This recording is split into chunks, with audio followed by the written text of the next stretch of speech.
Welcome back, folks. I just want to do a quick update on this. We got a mini split. This was not sponsored. We actually paid for this with our own money.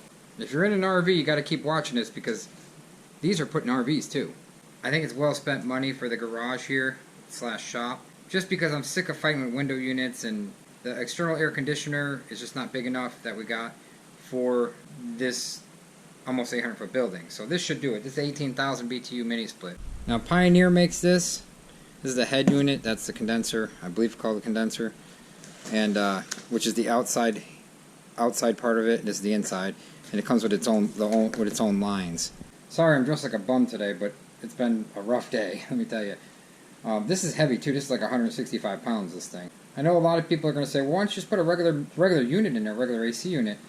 The reason why I'm doing this because this has an inverter compressor, and what an inverter compressor does is it actually ramps down the wattage, so it slows down the compressor when it's not calling for real cold temperatures. So if it's like 80 degrees out, you don't need to take the full amps, the power, so it's very energy efficient. It's like 17 SEER. It's not the most SEER you can get. 17 is the highest number SEER. It goes to like 20 and 23. The higher the better. The higher number of SEER, the better, more energy efficient, the less energy you're going to use, which helps your electric bill.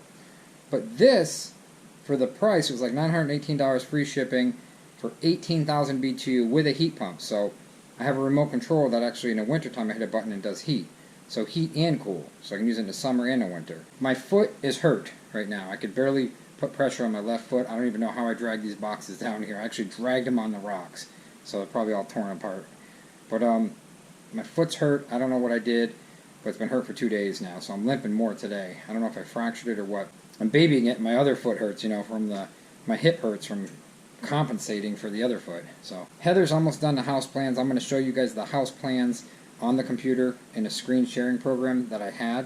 So I'm going to actually put that on her computer, and she's going to show you, she's going to do a 3D walkthrough of the house.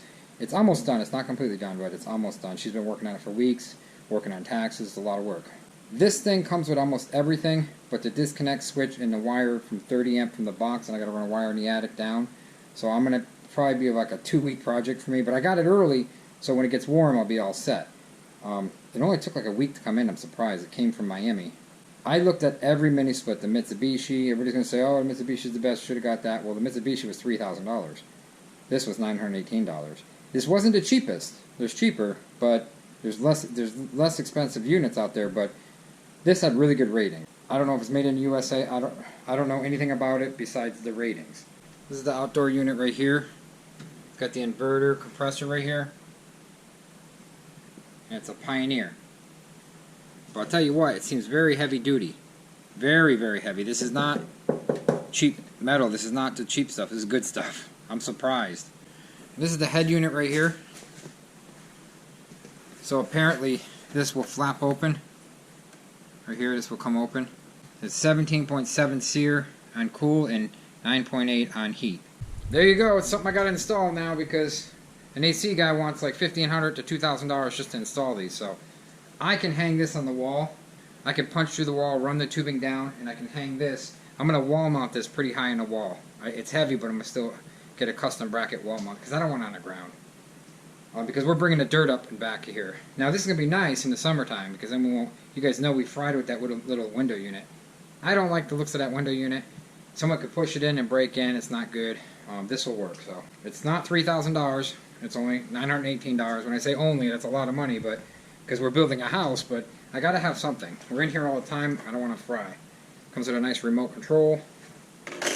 Comes with these rubber things for the feet so it doesn't vibrate. It comes with the coolant lines too, the copper lines.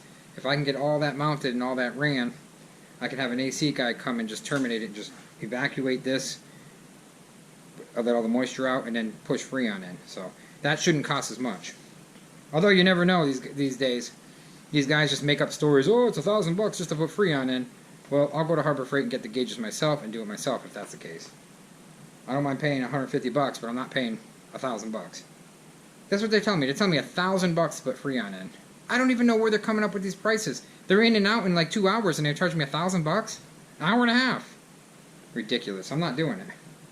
I'm not the type of fall for people that want to rip people off, because that's ripping people off, because it doesn't cost That's not $100 an hour. That's like $400 an hour is what they're making. But they won't tell you that. It's really upsetting me. These builders are taking advantage of people. Do your homework, do your research. It doesn't cost that much to fill a Freon in it. And I think these are already pre-filled. I don't know. I got to look into it. So they charge you for Freon. You don't even need it. They do have these units for RVs. Are 110. This is 220, but they have 110 units that you can put on the back of your RV, and you can put a smaller head unit in your RV, and it'll do heat and cool. So you have a heat pump for the winter, and it'll cool you out of the RV. Trust me, it's way better than those units on the roof.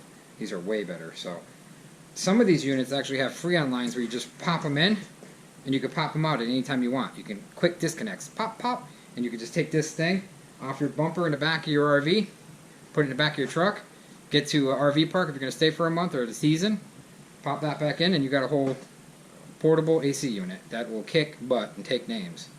It'll walk a dog, and it'll walk the whole dog park. We're going to be on with our daily vlogging tomorrow. We had a rough day today.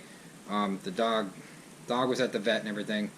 Dog's hips all messed up. I don't know. Doodle's hips all messed up. She limps around, so we had to get her all kinds of medicine, anti-inflammatories, and they wanted to charge like $100 for X-rays. I said no way.